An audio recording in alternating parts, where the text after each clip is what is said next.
Welcome to our channel. Today we how to authenticate with Supabase Auth in React Native, complete guide step by step clearly. To get started with authenticating using Supabase Auth in React Native, you'll first need to set up your Supabase project. Visit the Supabase website and sign up for a new account if you haven't already. Once you log in, create a new project and take note of the API URL and the public API key. Now, open your React Native project in your favorite code editor. Install the Supabase client library by running the command npm install at supabase/supabase.js in your terminal. Create a new file named supabaseclient.js in your project directory. Inside this file, import the create client function from the Supabase library. Next, initialize the Supabase client using the API URL and the public API key you saved earlier. Export the Supabase client for use in other parts of your application. Now, you'll want to set up a basic authentication flow. Create a new component called auth.js to handle user authentication. In this component, import the Supabase client and use the useState and useEffect hooks from React. Create state variables for email, password, and any error messages.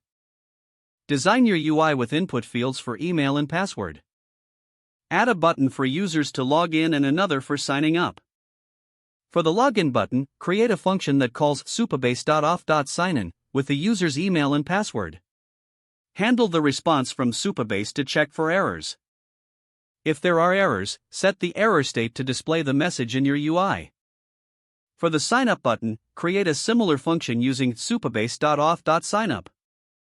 Make sure to also handle any potential errors in this function.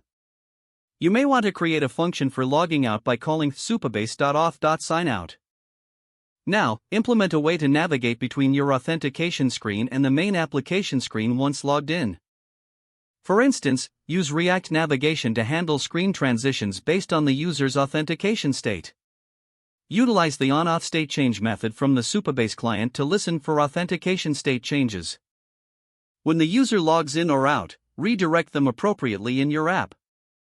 Lastly, thoroughly test your authentication flow to ensure everything works as expected.